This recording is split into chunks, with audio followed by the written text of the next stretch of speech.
Good morning, everyone. All right, Amazon. Flash briefing. Jamie, here's the latest from your flash briefing. In NPR News.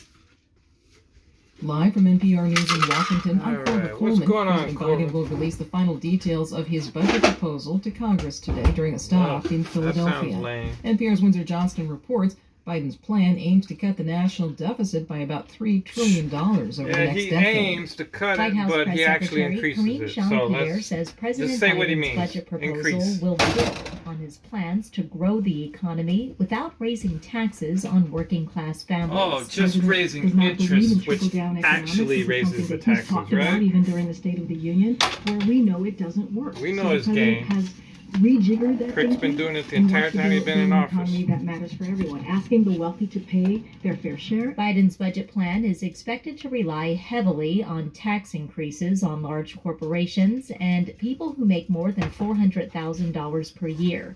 The And proposal interest hikes, also invests right? in Medicare's trust fund so that the Correct. program can remain solvent until the He's just 2050s. thieving money everywhere Windsor he Johnston, can. NPR News. At least 6 Half people the have been country's killed poor. in Ukraine today after Russia Ridiculous. unleashed a fresh barrage of missiles against that country.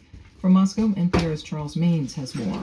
The Russian attacks came early morning as dozens of rockets and new hypersonic Kinzhal missiles struck cities and energy facilities across Ukraine. Power outages were reported in several regions. Ukrainian President Volodymyr Zelensky called the strikes another Russian attempt to terrorize civilians. Russia's defense ministry later issued a statement saying it had conducted retaliatory strikes on Ukrainian military and energy facilities in response to a terrorist incursion by Ukrainian allied forces in Russia's Bryansk region last week. To be honest with you, it's like he's purposely trying to kill the The country. Russian missile strikes temporarily cut outside power to the Zaporizhia nuclear power plant today. Increasing the It's a deficit, Ukrainian running the facility but government controlled by underground. Russian forces. Government Ukrainian shut officials down. say outside power has been restored to the nuclear plant. Search and rescue teams in Southern California's mountain communities are still trying to reach people trapped at home by snow. Frustration is growing. NPR's Kristen Wright reports at least 11 people have died, although only one death is directly linked to the weather. The San Bernardino County Sheriff's Department says deputies are doing their best to go door to door to check on people stranded at home and bring supplies to those running low on food and medicine. Some residents have been stuck for more than a week after an unprecedented blizzard.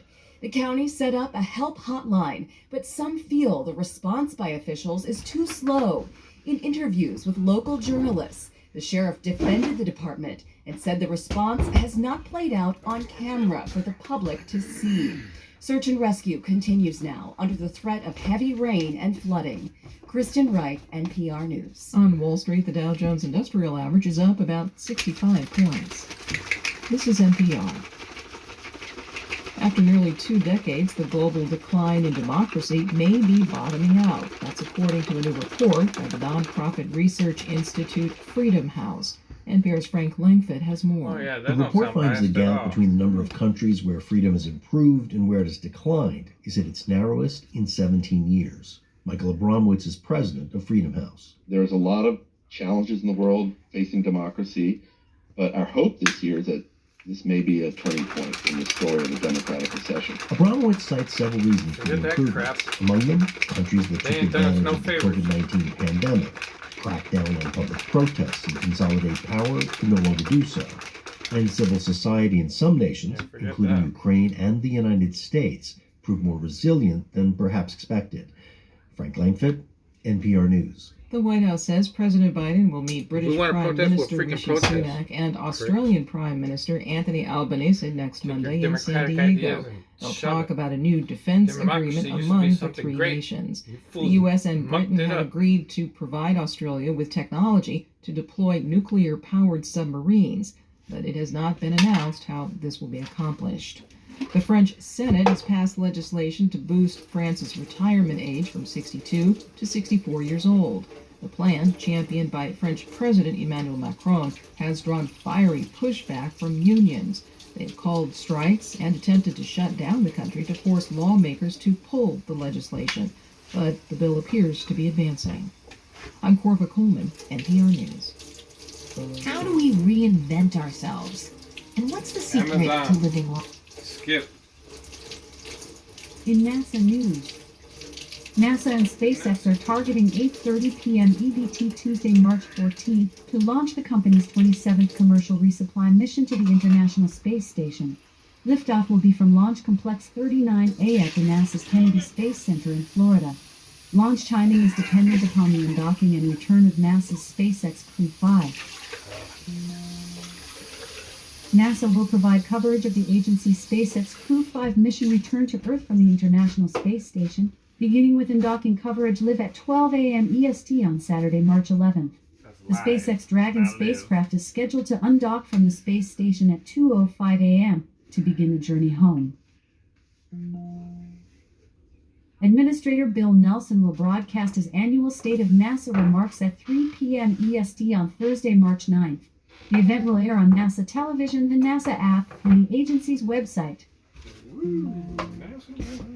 A spacesuit prototype of what NASA astronauts, including the first woman, plan to wear on the surface of the moon during the agency's Artemis 3 mission is set for reveal during a televised event hosted by Axiom Space beginning at 10:30 a.m. EDT, 9:30 a.m. CDT, yeah? Wednesday, Yeah, March let's just do 15th that. from Space Center Houston in Texas. Media are invited to a joint briefing with NASA and the Smithsonian Astrophysical Observatory at 9 a.m. EDT Tuesday, March 14th to discuss the first space-based instrument to observe major air pollutants across North America every hour during the daytime. In Oh, weather, so they're right now in monitoring us Seattle, from the moon, it's 38 watching us degrees every hour, Fahrenheit every with cloudy day. skies. Today's forecast has showers with a high Surveillance of from the 49 moon. degrees and a Now low we of know what they're 38 up to. degrees. From NASA, Setting up a surveillance NASA and station. SpaceX are targeting 8:30 p.m. EDT Tuesday, March 14th to launch the company's 27th commercial resupply mission to the International Space Station. Liftoff will be from Launch Complex 39A at the NASA's Kennedy Space Center in Florida. Launch timing is dependent upon the undocking and return of NASA's SpaceX Crew 5. All right, good enough. I got to go to work. Amazon NASA will off. Amazon, tell us a joke. Why are zebras bad at baseball? 3 stripes and they're out. Yeah, I think there's a little more to it than that. Maybe. All right, have a great day. Peace, love. Have fun out